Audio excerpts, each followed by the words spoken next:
स्वागत है आप सभी का वंशिका ऑनलाइन क्लासेज में। हम आज देखेंगे आरआरबी ग्रुप डी के लिए साइंस के कुछ प्रश्न। कॉपी कलम लेके बैठ जाइए। सबसे पहला पॉइंट हम देखेंगे, कौन सी मात्रा जड़त्व की माप है। पढ़ाई स्लो मोशन में होगी, ठीक है। कौन सी मात्रा, कलर कौन सा है भाई, वाइट ले ले। जड़त्व, ये एग्जाम में बहुत बार पूछा गया क्वेश्चन है। जड़त्व की माप क्या है, बहुत ही इंपॉर्टेंट है।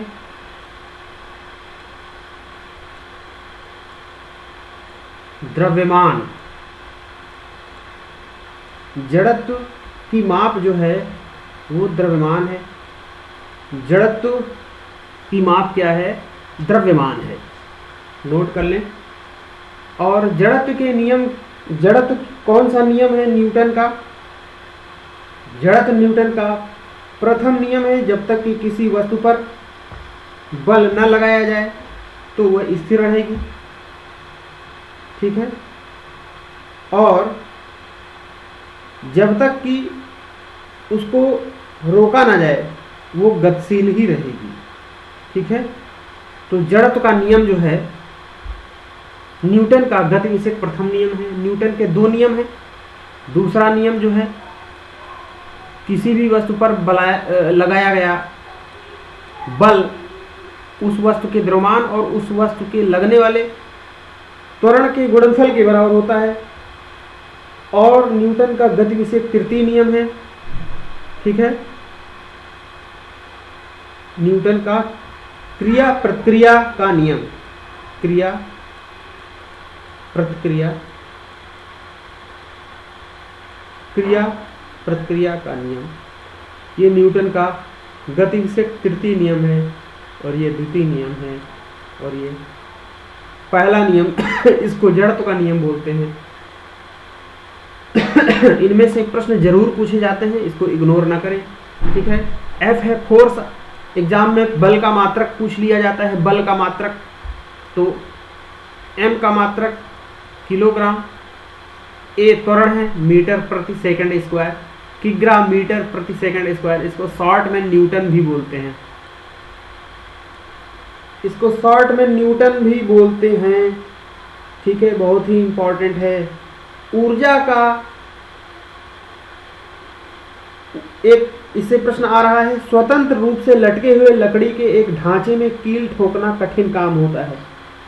स्वतंत्र रूप से लटके हुए लकड़ी के एक ढांचे में कील ठोकना कठिन काम होता है। कौन सा नियम इस कथन का समर्थन करता है, तो इसमें क्रिया प्रतिक्रिया का नियम, मतलब न्यूटन का तीसरा नियम जो है समर्थन करता है, ठीक है। क्या बता रहे भाई। और F बराबर एम ए क्या बोलता है, गति के दूसरे नियम के अनुसार किसी बल के लिए त्वरण वस्तु के द्रव्यमान के व्युत्क्रमानुपाती होता है। नहीं, बल तो द्रव्यमान के समानुपाती होता है। F बराबर एम ए जो है द्रव्यमान और त्वरण के गुणनफल के बराबर होता है, ठीक है। तीसरे में क्रिया प्रतिक्रिया एक ही पे काम करती है। क्रिया और प्रतिक्रिया एक ही पिंड पर कार्य करती है, परिणामी होता है शून्य, ठीक है। और ऊर्जा से स्थित ऊर्जा पर स्थित प्रश्न पूछ लेता है, ठीक है। ऊर्जाएं कई प्रकार की होती हैं, ठीक है। तो एक ऊर्जा संरक्षण का नियम है। ऊर्जा संरक्षण का नियम क्या होता है, ऊर्जा को न तो नष्ट किया जा सकता है न तो उत्पन्न किया जा सकता है। ऊर्जा का केवल रूपांतरण हो सकता है, ट्रांसफर हो सकता है। यही ऊर्जा का संरक्षण नियम है, ठीक है। तो आती है गतिज ऊर्जा। गतिज ऊर्जा का सूत्र क्या होता है, 1/2 mv², ठीक है। इस पर आपसे न्यूमेरिकल भी पूछा जा सकता है, ठीक है। और ये भी पूछ सकता है कि जैसे गतिज ऊर्जा के बाद आता है स्थितिज ऊर्जा। अब इसकी डिफिनीशन देख लेते हैं। किसी वस्तु में उसकी गति के कारण जो ऊर्जा होती है उसे गतिज ऊर्जा कहते हैं, kinetic energy. Potential energy, you जो है किसी भी वस्तु में उसकी विशेष अवस्था के कारण जो ऊर्जा होती है उसे हम स्थितिज ऊर्जा कहते हैं। जैसे एक घड़ी की कमानी में कौन सी ऊर्जा होती है, ये प्रश्न आ सकता है आपके एग्जाम में। क्या दिक्कत है भाई, घड़ी की कमानी, ये प्रश्न इंपॉर्टेंट, ये आने वाले हर वनडे एग्जाम में पूछा जा सकता है। घड़ी की कमानी जो है उसमें कौन सी ऊर्जा है, तो उसमें स्थितिज ऊर्जा है। घड़ी की कमानी हिल नहीं रही है, लेकिन कमानी जो घूमी हुई है उसकी एक विशेष अवस्था है, उसके कारण उसमें वो एनर्जी निहित है, इंक्लूड है, वहाँ पर वो स्थितिज ऊर्जा है। लेकिन जब वो गतिशील होगी तब वहाँ गतिज ऊर्जा होगी। ठीक है, तो गतिज ऊर्जा का फार्मूला K बराबर 1/2 mv², और स्थितिज ऊर्जा का फार्मूला U बराबर mgh होगा। ठीक है, h जो है पृथ्वी से उसकी ऊंचाई होगी, या h ऊंचाई है, अगर h 0 है तो स्थितिज ऊर्जा 0 होगी। ठीक है, द्रव्यमान अगर 0 है तो गतिज ऊर्जा 0 होगी। ठीक है, द्रव्यमान दिया है और उसी पिंड का जो मास है, द्रव्यमान है, वो दिया है और उसका वेग दिया है, तो गतिज ऊर्जा निकल आएगी। ठीक है, यहाँ पर कभी कभी स्मॉल g का मान पूछ लेता है, जो कि गुरुत्वीय त्वरण है, 9.8 मीटर प्रति सेकेंड स्क्वायर, ये g का मान है। लगभग में इसको 10 भी कहीं कहीं ले लिया जाता है। ठीक है, तो ये सारे फैक्ट नोट कर लें, ये आपके लिए इम्पॉर्टेंट है। ठीक है, ये सारी चीज़ें इम्पॉर्टेंट हैं, नोट कर लें। जैसे एक सवाल है, आप देख सकते हैं, 20 किलोग्राम द्रव्यमान की वस्तु की गतिज ऊर्जा क्या होगी जिसका वेग 4 मीटर पर सेकंड स्क्वायर है। जैसे ये सूत्र अभी मैंने बताया, फार्मूला बताया, 1/2 mv², 1/2 mv², तो 1/2 काइनेटिक एनर्जी पूछ रहा है, 1/2 mv²। ठीक है, सवाल है हमारा 20 किलोग्राम द्रव्यमान की वस्तु की गतिज ऊर्जा क्या होगी जिसका वेग 4 मीटर प्रति सेकंड है। तो वैल्यू इसमें पुट कर दें, 1/2 द्रव्यमान जो है m की वैल्यू दी है 20 किलोग्राम, 20 किलोग्राम। ठीक है, और v 4 मीटर प्रति सेकंड दिया है, तो 4 स्क्वायर या 4 × 4। अब इसको जो है आप कैंसिल कर सकते हैं, 20 × 40 = 160, 160 किग्रा मीटर प्रति सेकंड। ठीक है, या न्यूटन सेकंड। तो ये गतिज ऊर्जा जो है, ये इसकी 160 जूल हो जाएगा, ऊर्जा का मात्रक जूल होगा। K की वैल्यू आ गई 160 जूल। ठीक है ना, तो ऊर्जा पे आधारित ऐसे न्यूमेरिकल भी पूछे जा सकते हैं। ठीक है, तो इसे आप नोट कर लें, नोट कर लीजिए, फिर आगे बढ़ा जाए।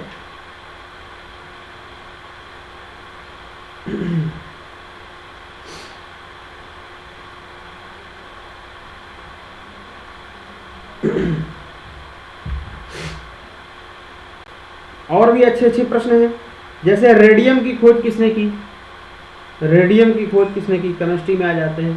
क्या बोल रहा है, do you want to change colour, नहीं, ठीक है। रेडियम की खोज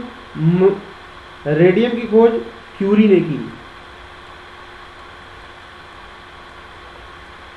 Mary Curie, madam Curie, radium की खोज इन्होंने की। ठीक है, नोट कर लें।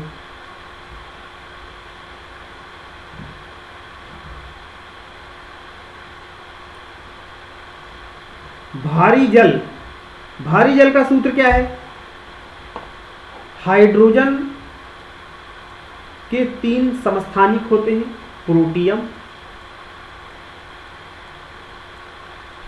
ड्यूटीरियम और ट्राइटियम। ये प्रश्न पूछ सकता है, हाइड्रोजन के कितने समस्थानिक होते हैं, प्रोटियम, ड्यूटीरियम, ट्राइटियम। हाँ, यहीं से जो है आता है ड्यूटीरियम भारी जल का रासायनिक संगठन, भारी जल ड्यूटेरियम ऑक्साइड D2O, D2O जो है भारी जल का रासायनिक संगठन होता है। ये प्रश्न पूछा जा सकता है। आपसे ये भी पूछ सकता है कि किस ईंधन से सबसे कम पर्यावरण प्रदूषित होता है? हाइड्रोजन। पूछा गया प्रश्न है, इंपॉर्टेंट है। हाइड्रोजन हाइड्रोजन से जो है सबसे कम पर्यावरण प्रदूषित होता है। ठीक है। और भी पॉइंट पूछ सकता है, प्राकृतिक गैस का मुख्य घटक क्या है? CH4, methane. मीथेन ये प्राकृतिक गैस का मुख्य घटक है। नोट कर लें, प्राकृतिक गैस का मुख्य घटक जो है मीथेन। और LPG का मुख्य घटक क्या है? LPG, लिक्विड पेट्रोलियम गैस का ब्यूटेन। ब्यूटेन LPG का मुख्य घटक जो है ब्यूटेन है। ठीक है। आपसे ये भी पूछ सकता है ऑक्सी एसिटिलीन। ऑक्सी एसिटिलीन ज्वाला का जो तापमान है बहुत ज़्यादा होता है। कितना होता है? लगभग 3200 डिग्री सेल्सियस जो है ऑक्सी एसिटिलीन। एसिटिलीन का फार्मूला पूछ सकता है C2H2। तो ऑक्सी एसिटिलीन का जो टेम्परेचर है वो 3200 डिग्री सेल्सियस होता है। ठीक है। आपसे ये भी पूछ सकता है पेट्रोलियम किसका मिश्रण है? हाइड्रोकार्बन का। नोट करते रहें पॉइंट, ये सब इंपॉर्टेंट पॉइंट हैं और आपको रेलवे के एग्जाम में देखने को मिलेंगे, क्योंकि साइंस के प्रश्न बहुत आते हैं, फिजिक्स, केमिस्ट्री और बायोलॉजी। ठीक है।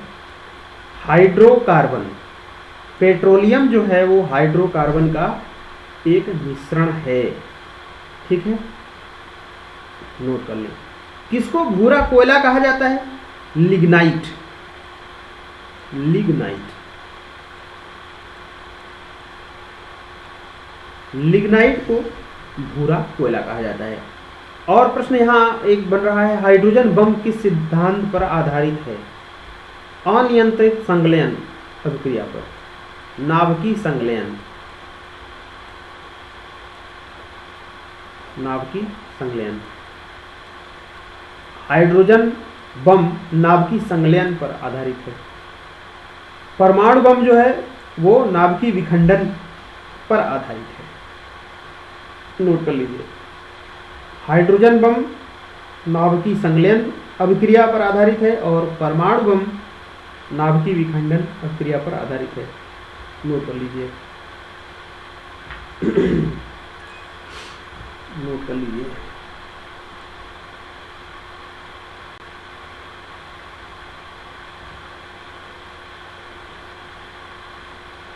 और आगे यहां प्रश्न बन रहा है, 18 कैरेट स्वर्ण में शुद्ध स्वर्ण का अनुपात कितना होता है?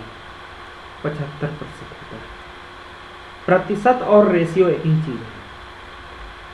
18 कैरेट स्वर्ण में शुद्ध स्वर्ण, 18 कैरेट सोने में शुद्ध सोने का जो रेशियो है वो 75% होता है। नोट कर लीजिए।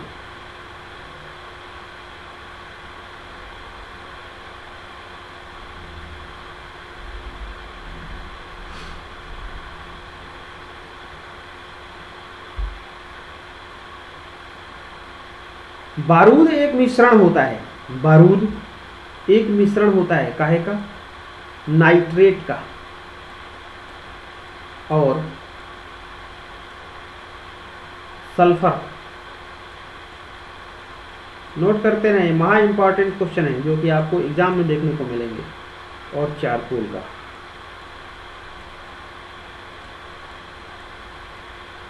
बारूद जो है नाइट्रेट, सल्फर और चारकोल का मिश्रण है। ठीक है। नोट कर लीजिए। किस लौह अयस्क में 72% लोहा होता है? मैग्नेटाइट, हेमेटाइट, ये सब अयस्क हैं लोहे की। तो जो मैग्नेटाइट है, मैग्नेटाइट में 72% लोहा होता है। मैग्नेटाइट में 72% लोहा होता है। नोट कर लें इसको जल्दी से। इसके अलावा जो है इलेक्ट्रॉन की खोज किसने की थी? इलेक्ट्रॉन की खोज, क्या कर रहे हैं भाई, इलेक्ट्रॉन की खोज जे थॉमसन ने की थी। जे थॉमसन ने की थी। नोट कर लें, ये भी इम्पॉर्टेंट क्वेश्चन है। इलेक्ट्रॉन की खोज किसने की थी, ये पूछा जाता है। प्रोटॉन की खोज किसने की थी? रदरफोर्ड ने की थी। न्यूट्रॉन की खोज किसने की थी? चैडविक ने की थी। एक फार्मूला है, ईंट पर नाच। ईंट पर नाच। इलेक्ट्रॉन की खोज जे थॉमसन ने, प्रोटॉन की खोज रदरफोर्ड ने, न्यूट्रॉन की खोज चैडविक ने। ठीक है। अशुद्ध कपूर को शुद्ध किया जाता है किस मेथड द्वारा? एक ऊर्ध्वपातन क्रिया है। प्रश्न बन रहा है अशुद्ध कपूर को शुद्ध कैसे किया जाता है? ऊर्ध्वपातन द्वारा। ऊर्ध्वपातज विधि होती है। मतलब वस्तु के कितने रूप हैं? ठोस, द्रव और गैस। तो जब कोई वस्तु ठोस से डायरेक्ट गैस में चेंज हो जाए, इस क्रिया को हम ऊर्ध्वपातज क्रिया कहते हैं। तो ऊर्ध्वपातन द्वारा जो है अशुद्ध कपूर को शुद्ध किया जाता है। नोट कर लें, महा इंपॉर्टेंट प्रश्न है।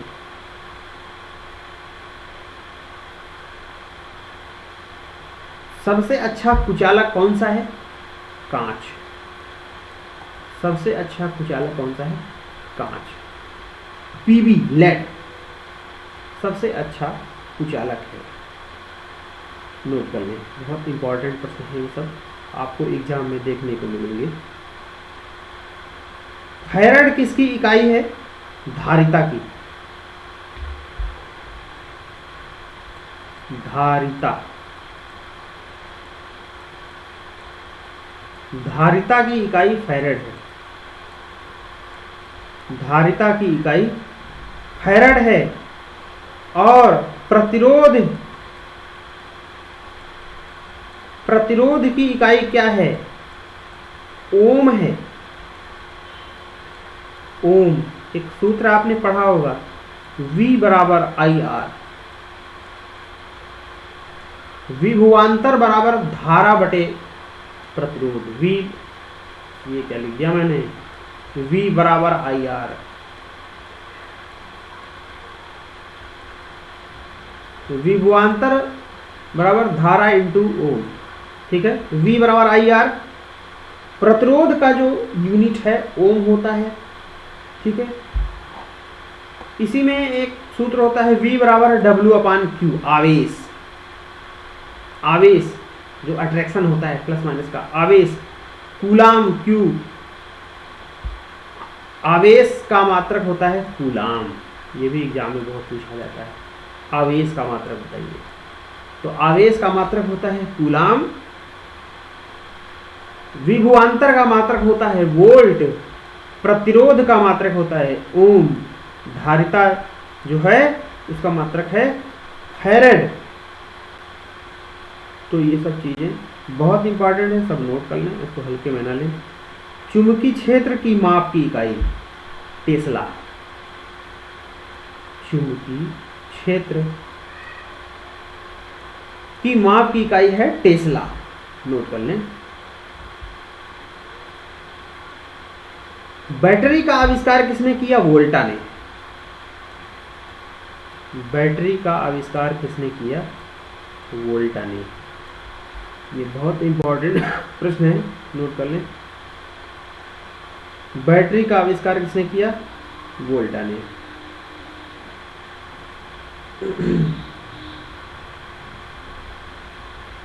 डायोप्टर किसकी इकाई है? डायोप्टर। डायोप्टर। लेंस पढ़ा होगा आपने, उत्तल लेंस, अवतल लेंस।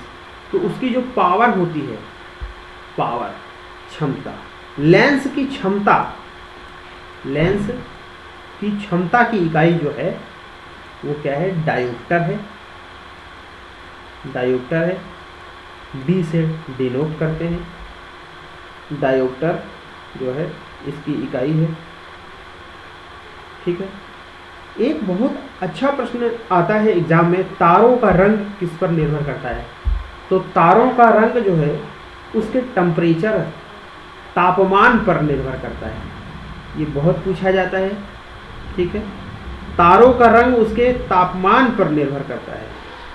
एक प्रश्न आता है, समुद्र का रंग नीला दिखाई देता है प्रकीर्णन के द्वारा, क्योंकि उसके ऊपर गिरने वाले सूर्य की किरण का प्रकीर्णन होता है। समुद्र का रंग जो नीला दिखाई देता है वो प्रकीर्णन द्वारा होता है। सूर्य की किरणों में कितने कलर होते हैं?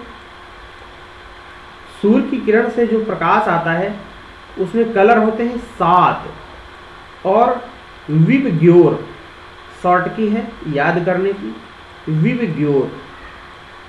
VIBGYOR violet, indigo, blue, green, yellow, orange, red. ठीक है, तो बैंगनी का जो प्रकीर्णन है वो सबसे अधिक होता है और लाल का सबसे कम होता है, अपवर्तनांक लाल का अधिक होता है। ठीक है, तो विबग्योर, समुद्र का रंग जो है नीला दिखाई देता है प्रकीर्णन के कारण। ठीक है, और तारों का रंग निर्भर करता है उसके तापमान पे। ये सारी चीजें हैं, नोट कर लें, बहुत इंपॉर्टेंट है, एग्जाम में आपको बहुत ही मिलेगी। आज की जो क्लास है इसमें से आपको साइंस के प्रश्न बहुत देखने को मिलेंगे। ठीक है, ये मेरा दावा है, चैलेंज है। केमिस्ट्री का एक प्रश्न आता है, CaO Cl2 का सामान्य नाम क्या है? CaO Cl2 कैल्शियम ऑक्सीक्लोराइड, इसको हम ब्लीचिंग पाउडर बोलते हैं, कीटाणुनाशक, इसको हम बोलते हैं ब्लीचिंग पाउडर, ब्लीचिंग पाउडर। ठीक है, नोट कर लें। क्वार्ट्ज का रासायनिक नाम क्या है? क्वार्ट्ज,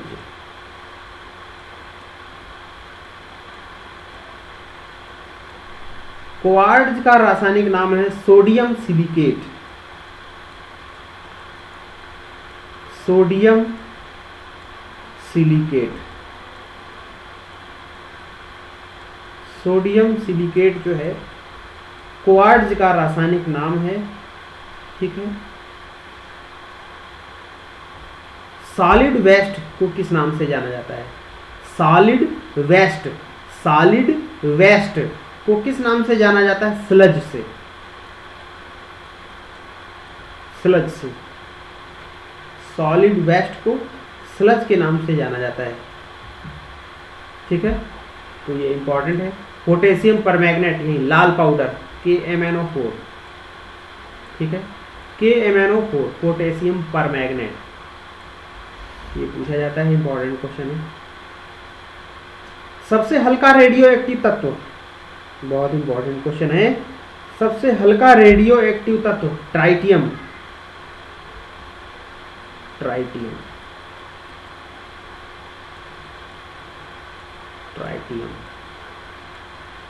सबसे हल्का रेडियो एक्टिव तत्व ट्राइटियम।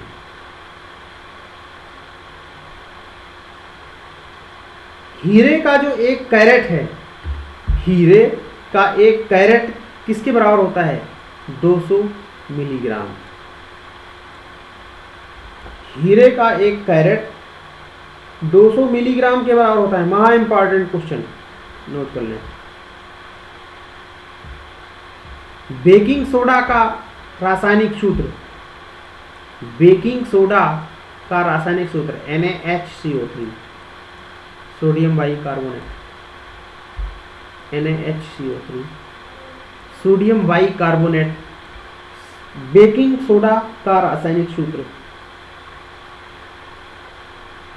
ठीक है, रात को पेड़ के नीचे सोने की सलाह नहीं दी जाती। क्यों?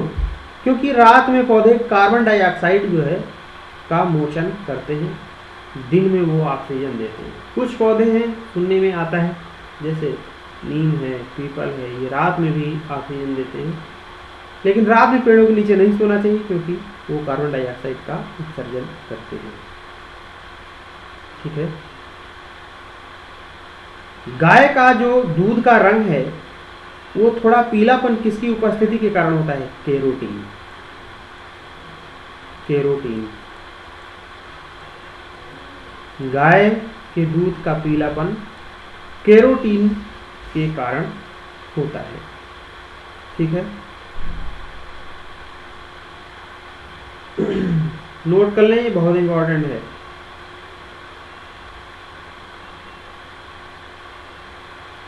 परमाणु बम का विकास किसने किया? जे रॉबर्ट ओपेनहीमर। जे रॉबर्ट ओपेनहीमर। जे रॉबर्ट ओपेनहीमर।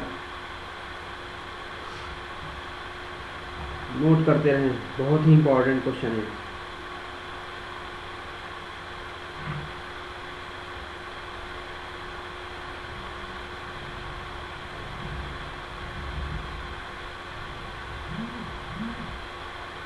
कौन सी ग्रंथि को मानव शरीर की मास्टर ग्रंथि कहा जाता है?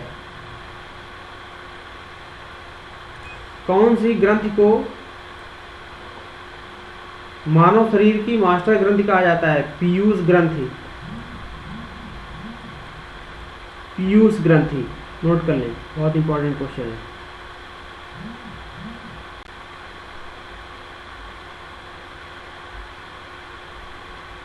पीयूष ग्रंथि को बोलते हैं मानव शरीर की मास्टर ग्रंथि। बहुत प्रश्न पूछा जाता है। मनुष्यों में एक आपातकालीन हार्मोन होता है एड्रीनेलिन।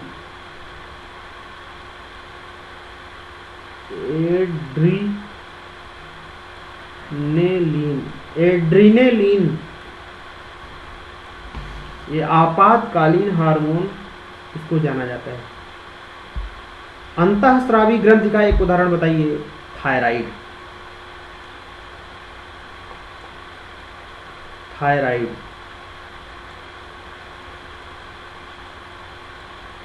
अंतःस्रावी ग्रंथि का उदाहरण। इंसुलिन का क्या कार्य है? रुधिर शर्करा को हटाना। रुधिर शर्करा को हटाना इंसुलिन का कार्य है। ये सब बहुत इंपॉर्टेंट प्रश्न हैं, आप नोट कर लें, इनको अवॉइड न करें। ये जरूर ही मिलेंगे आपको एग्जाम में, हल्के में मत लीजिएगा। दूध को दही में स्कंदित करने वाला एंजाइम कौन सा है? रेनिन।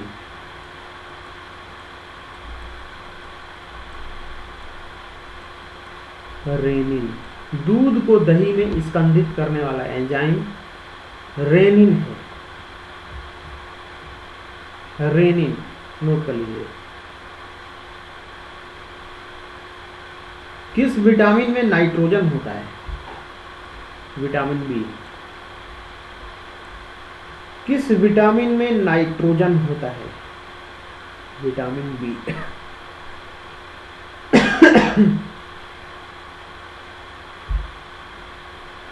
बाल में कौन सा प्रोटीन पाया जाता है?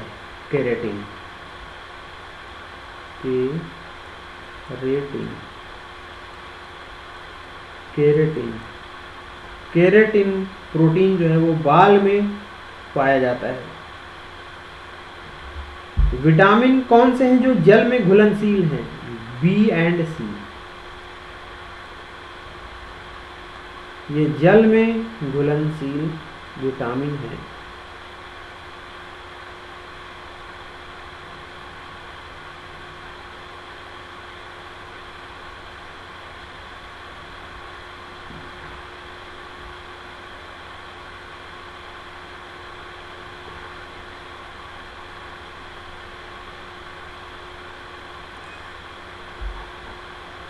ठीक है।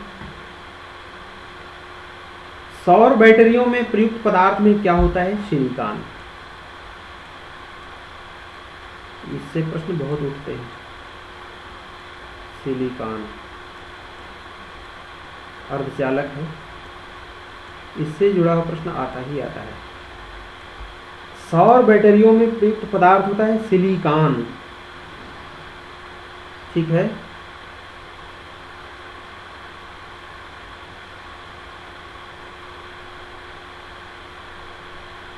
नोट कर लीजिए।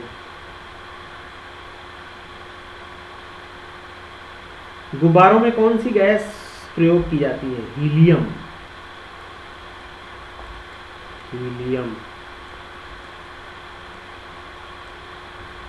He। गुब्बारों में हीलियम गैस प्रयोग की जाती है, ठीक है ना।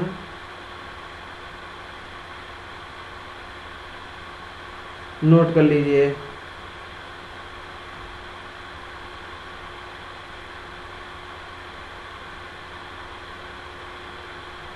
समभारी या संभारिक। संभारिक किसे कहते हैं? ऐसे तत्व जिनकी परमाणु संख्या भिन्न होती है, द्रव्यमान समान होता है, ठीक है। परमाणु संख्या अलग अलग होती है, समभारिक की बात कर रहे हैं। समभारिक। समभारिक ऐसे तत्व जिनकी परमाणु संख्या भिन्न भिन्न होती है लेकिन द्रव्यमान समान होता है, उन्हें समभारिक कहते हैं। और समस्थानिक ऐसे तत्व जिनकी परमाणु संख्या एक होती है लेकिन द्रव्यमान अलग अलग होता है, जैसे हाइड्रोजन के समस्थानिक 1H1, 1H2, 1H3। तो ये आपके परमाणु क्रमांक हैं। परमाणु क्रमांक समान हो, परमाणु भार भिन्न भिन्न हो तो वो है समस्थानिक। और परमाणु क्रमांक या परमाणु संख्या जो है भिन्न हो और द्रव्यमान एक जैसा हो तो उसको संभारिक बोलते हैं, ठीक है। परमाणु क्रमांक बोले तो प्रोटॉनों की संख्या, ठीक है। नोट कर लीजिए, बहुत ही इंपॉर्टेंट क्वेश्चन है।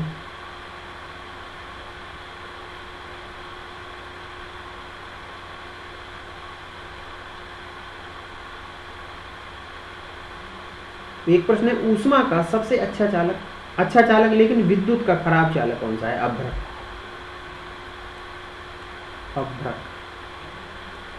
अभ्रक का भारत प्रथम स्थान है, भारत का। अभ्रक ऊष्मा का अच्छा चालक लेकिन विद्युत का खराब चालक है,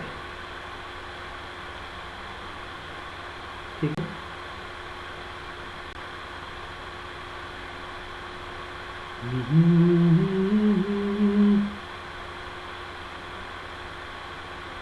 याद कर लीजिए। फ्लेमिंग के दाएं हाथ का नियम। फ्लेमिंग के दाएं हाथ का नियम है चालक की गति, चुंबकीय क्षेत्र तथा प्रेरित धारा आपस में लंबवत होते हैं। दाएं हाथ को अगर दाएं हाथ का अंगूठा, तर्जनी और मध्यमा, दाएं हाथ की तर्जनी और मध्यमा बीच की, मिडिल फिंगर को मध्यमा बोलते हैं और अंगूठे के बगल वाली को इंडेक्स बोलते हैं, तर्जनी, ठीक है। और यहाँ पे ये अंगूठा, इसके बीच 90 और इसके बीच 90, तीनों एक दूसरे के लंबवत हों, ठीक है। चालक की गति, चुंबकीय क्षेत्र और प्रेरित धारा, ये प्रेरित धारा है, चुंबकीय क्षेत्र है, चालक की गति है, तीनों लंबवत हों तो यही है फ्लेमिंग के दाएं हाथ का नियम। जब तीनों लंबवत होंगे तो ये चालक की गति हो जाएगी, चुंबकीय क्षेत्र हो जाएगा, प्रेरित धारा हो जाएगी, चालक की गति हो जाएगी, ठीक है। यही है फ्लेमिंग के दाएं हाथ का नियम। फ्लेमिंग के बाएं हाथ का नियम, दाएं हाथ का नियम एग्जाम में बहुत पूछता है, एक बार इसको अच्छी तरह आप क्लियर कर लें, ठीक है। बहुत ही इंपॉर्टेंट प्रश्न है ये।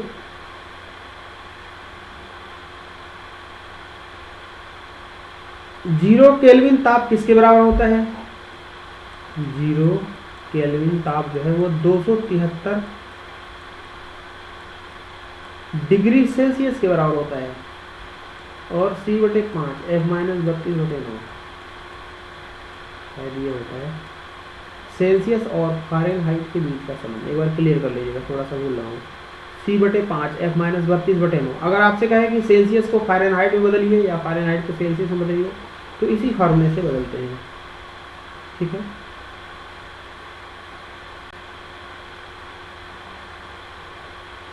नोट कर लीजिए।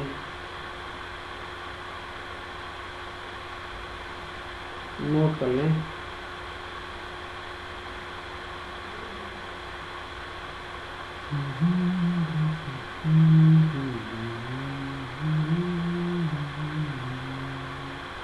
ध्वनि सबसे तेज यात्रा करती है किसमें? स्टील में। ध्वनि सबसे तेज यात्रा करती है स्टील में। ध्वनि का मात्रक क्या, मतलब ध्वनि को किस में मापा जाता है? डेसिबल में।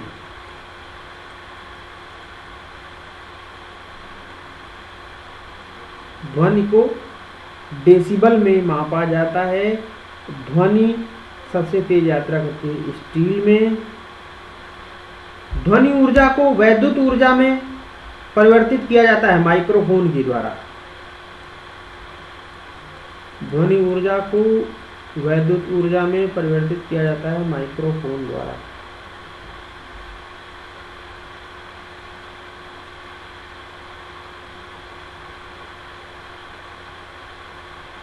मनुष्य के लिए ध्वनि की श्रव्य सीमा क्या है? 20 हर्ट्ज से लेकर 20 किलोग्राम हर्ट्ज, ये मनुष्य के लिए श्रव्य सीमा। ठीक है,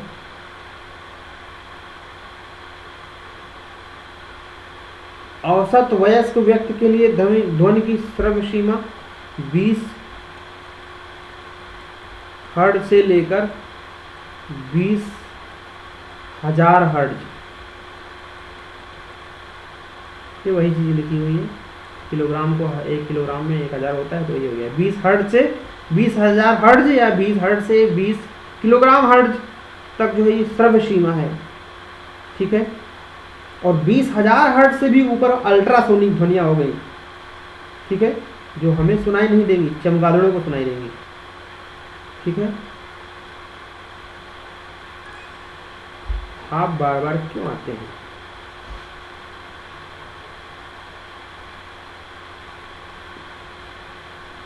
नोट कर लें, काफी इंपॉर्टेंट प्रश्न है।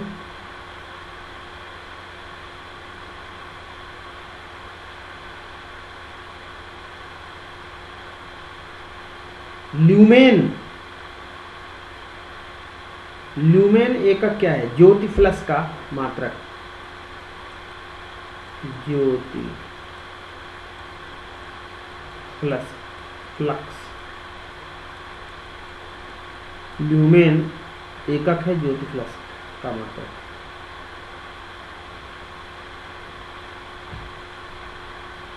ठीक है,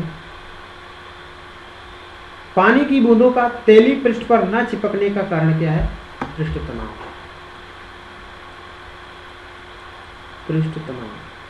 ऐसे प्रश्न दे देगा, पानी की बूंदों का तेली पृष्ठ पर न चिपकने का कारण। ऑप्शन में 4 ऑप्शन बना देगा, उसमें एक ऑप्शन होगा पृष्ठ तनाव। पानी की बूंदों का तेली पृष्ठ पर न चिपकने का कारण है पृष्ठ तनाव। प्रेशर कुकर खाना जल्दी पकाता है क्योंकि दाब बढ़ने के साथ क्वथनांक कम हो जाता है।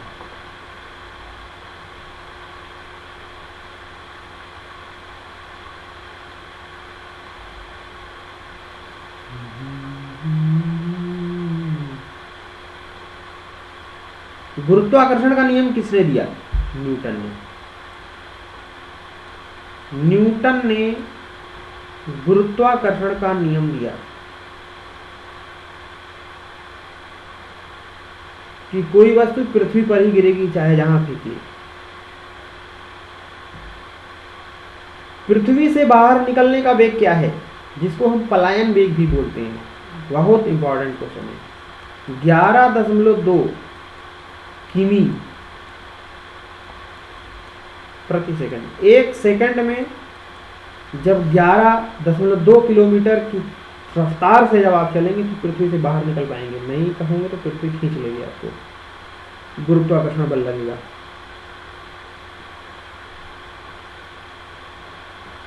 पृथ्वी पर शरीर का अधिकतम भार कहाँ होता है?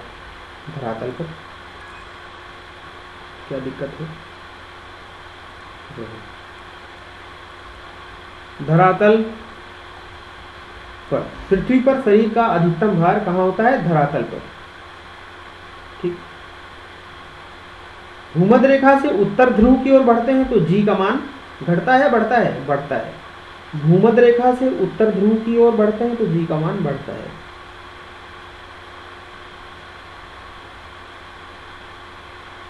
पृथ्वी के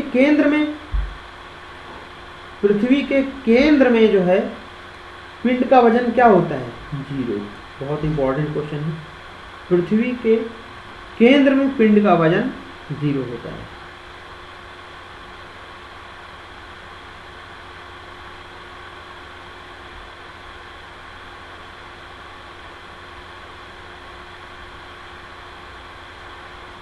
नोट कर लें, बहुत इंपॉर्टेंट क्वेश्चन है। किस स्थान पर गुरुत्वाकर्षण बल सबसे अधिक होता है? ध्रुव पर।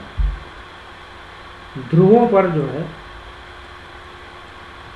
ध्रुवों पर गुरुत्वाकर्षण बल सबसे अधिक होता है। ठीक है, नोट कर लीजिए।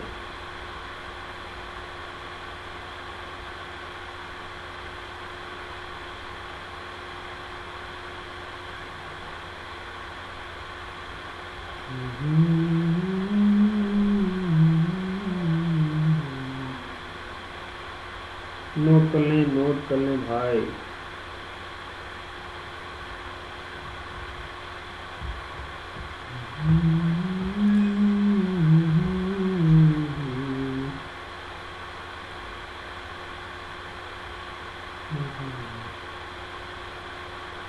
कंप्यूटर से जुड़े भी प्रश्न आ सकते हैं। ठीक है,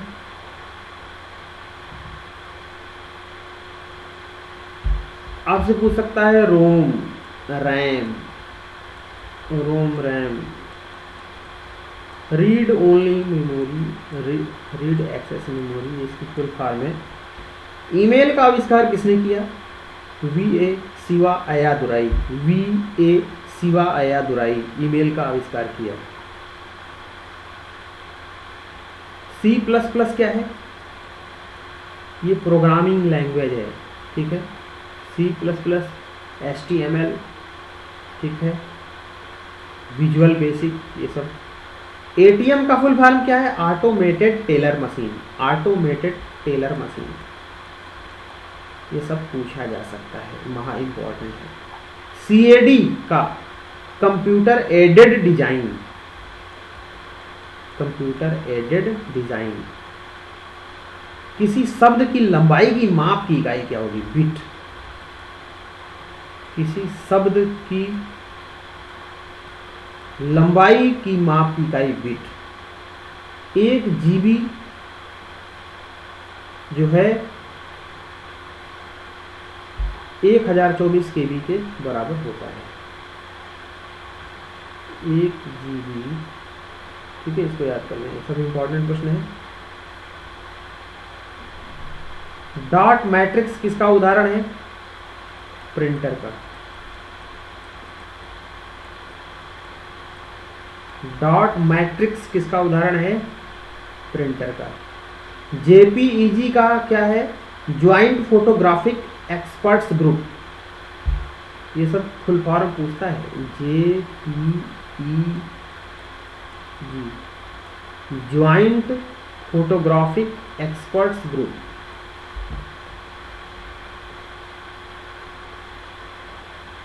नोट कर लीजिए।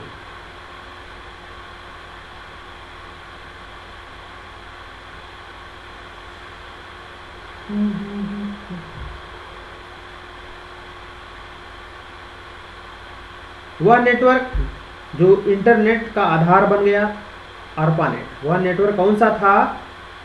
ARPANET। ARPANEट इंटरनेट का आधार बन गया था। मैन का फुल फॉर्म इंटरनेट के संदर्भ में metropolitan area network. Metropolitan area network. Computer भाषा एक है कोबोल। कोबोल का आविष्कार किसने किया? ग्रेस मुरे होपर। ग्रेस मुरे होपर। ग्रेस मुरे होपर, इन्होंने कंप्यूटर भाषा कोबोल का आविष्कार किया।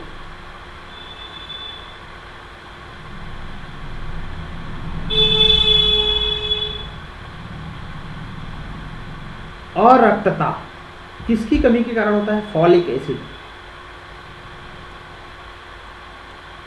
Folic acid.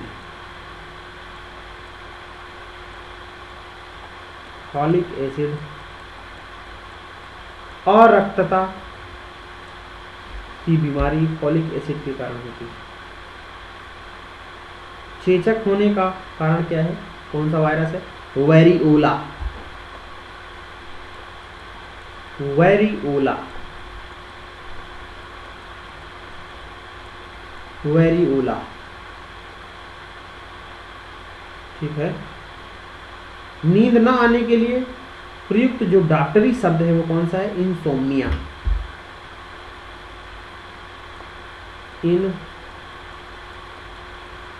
इंसोम्निया।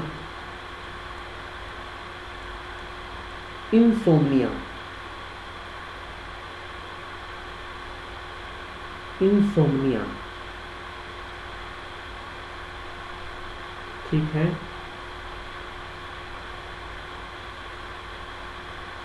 स्कर्वी रोग विटामिन सी। डिकेट्स रोग, डिकेट्स विटामिन डी, सूखा रोग जिसको बोलते हैं, ठीक है।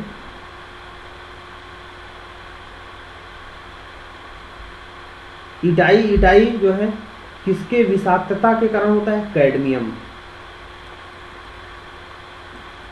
कैडमियम। कैडमियम। मेनिनजाइटिस रोग किस अंग को प्रभावित करता है? मेनिनजाइटिस। मेनिनजाइटिस जो है मस्तिष्क को प्रभावित करता है। मेनिनजाइटिस मस्तिष्क को प्रभावित करता है।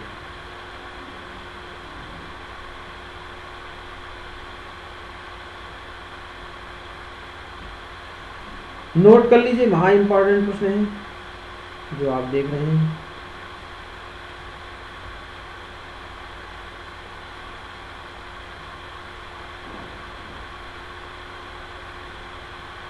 एलिसा जांच किस रोग की पहचान करती है? एड्स। एड्स। एलिसा रोग जो है एड्स की पहचान करती है, ठीक है। मसूड़ों से रक्तस्राव को कौन रोकता है? Ascorbic. Vitamin C. Ascorbic.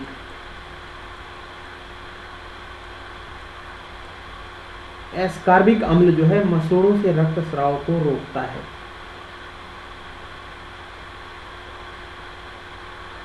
Pyorrhoea मानव शरीर के किस अंग को प्रभावित करती है? दांत और मसूड़ों को।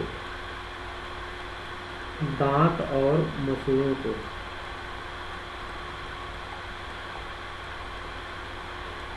दांत और मसूड़ों को पायरिया जो है डिस्टर्ब करता है।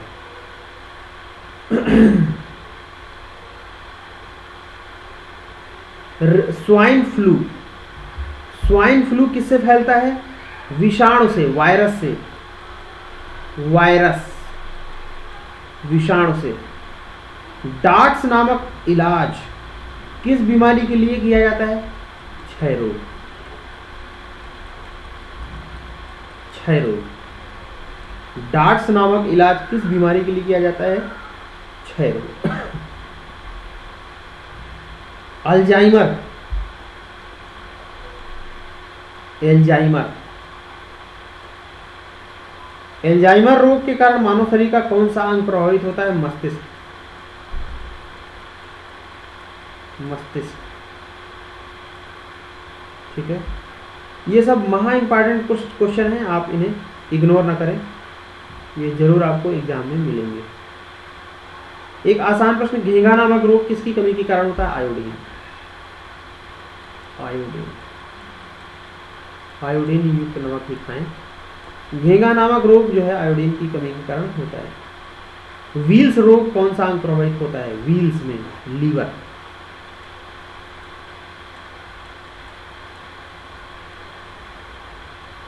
व्हील्स रोग में लीवर प्रभावित होता है। कुछ हम टीके देख लेते हैं, जैसे चेचक। चेचक में कौन सा टीका लगता है? MMRV।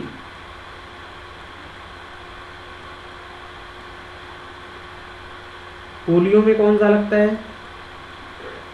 OPV और IPV। OPV और IPV। और टीबी में लगता है BCG का टीका। BCG का टीका। कुत्ते के काटने पे रेबीज का टीका। डिप्थीरिया और टिटेनस में DT। डिप्थीरिया और टिटेनस में DT। और डिप्थीरिया, काली खांसी और टिटेनस में DPT भी लगता है। DPT। डिप्थीरिया, काली खांसी और टिटेनस में, ठीक है। डिप्थीरिया में ये भी लगता है और ये भी लगता है। डिप्थीरिया और टिटेनस में ये लगता है। डिप्थीरिया, काली खांसी, टिटेनस में ये भी लगता है। तो इतने थे प्रश्न। मिलते हैं हम अगले पार्ट में कुछ और अच्छे साइंस के प्रश्नों के साथ जो एग्जाम में आकर ही रहेंगे। वीडियो अच्छी लगती हो तो कृपया लाइक, सब्सक्राइब करना ना भूलें और शेयर जरूर कर दें। धन्यवाद।